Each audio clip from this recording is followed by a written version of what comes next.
আচ্ছা, এরপর আমরা আঁকছি, দেখো ইউ আকৃতি উপত্যকা।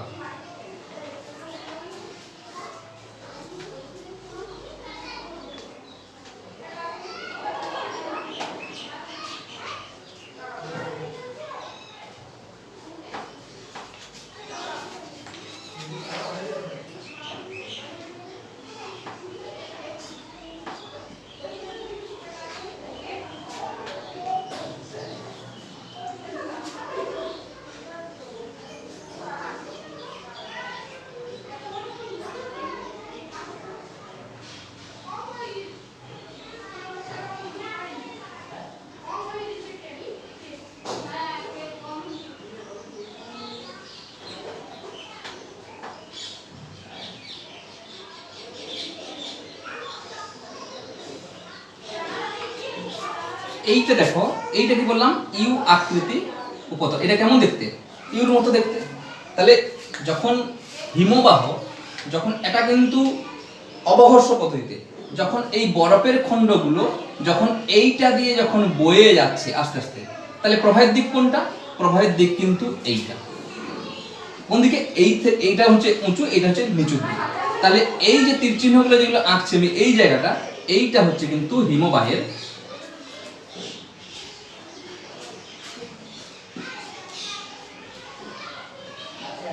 প্রবাহের দিক।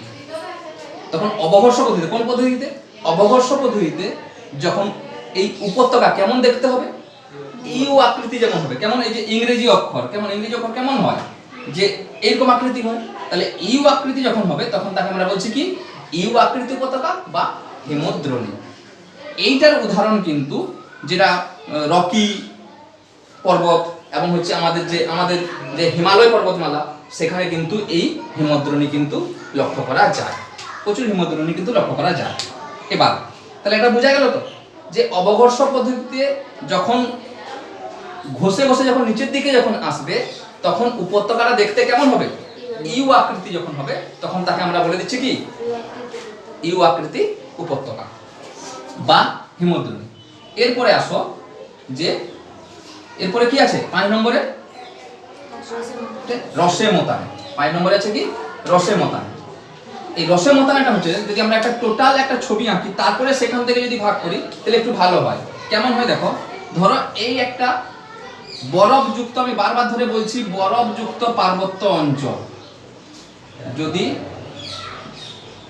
এরকম যদি থাকে, তাহলে সেই বরফের খণ্ডগুলো কোনো কারণে এখানে ফাটল দেখা দিল, এই বরফের খণ্ডগুলো এই দিকে এসে আস্তে আস্তে এই দিকটা আসবে। তাহলে হিমবাহের প্রবাহের দিক কোনটা? এই যে উঁচু থেকে নিচুর দিকে। তাহলে আমরা অবশ্যই এটা লিখতে পারি যেটা প্রবাহের দিক। এটা হচ্ছে প্রবাহের দিক। যখন এই উঁচু থেকে নিচুর দিকে যখন আসবে, এবার এইখান থেকে ছবিটা আমি যদি একটু বড় করে আঁকি,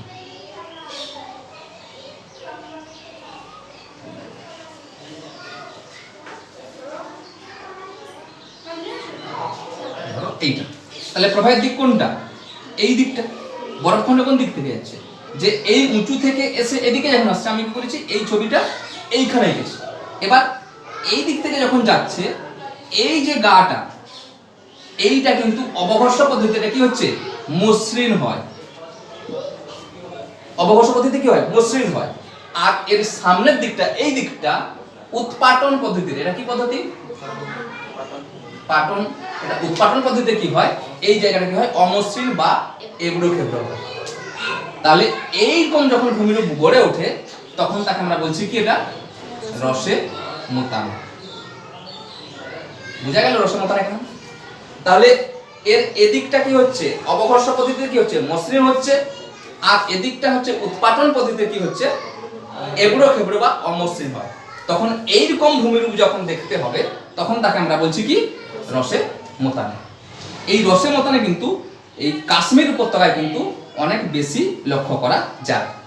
এটা হচ্ছে এর উদাহরণ। রসে মতানে আমরা লিখতে পারি যে কাশ্মীর উপত্যকায় রসে মতানে অনেক বেশি বা অনেক দেখা যায়। এবার লাস্ট যে ভূমিরূপ সেটা হচ্ছে কি? ক্র্যাক ও টেল।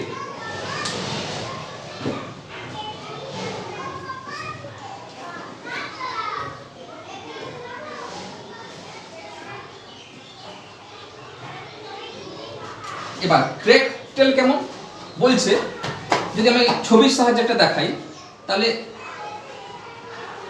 দেখো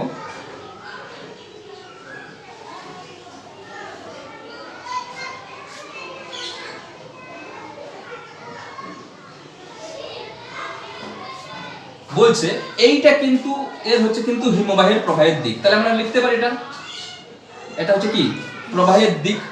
তাহলে হিমবাহগুলো এদিক থেকে কোন দিকে আসবে? এদিকে আসবে। বলছে হিমবাহের প্রবাহের দিকে যদি এইটা হচ্ছে কি শিলা, কঠিন শিলা যদি অবস্থান করে, কি শিলা? কঠিন শিলা যদি অবস্থান করে তাহলে এটা কি শিলা? কঠিন শিলা, কঠিন শিলা। আর এই দিকটা হচ্ছে নরম শিলা। দেখো যদি এই বরফের খণ্ডগুলো আস্তে আস্তে যদি আসে তাহলে এসে এই কঠিন শিলায় কি করবে? ধাক্কা খাবে। ফলে এইটা কিন্তু ক্ষয় পাবে না, কারণ হচ্ছে কি এটা হচ্ছে কি কঠিন শিলা, আর এর পিছনে কি আছে? নরম শিলা। এই নরম শিলাটা কিন্তু ক্ষয় করতে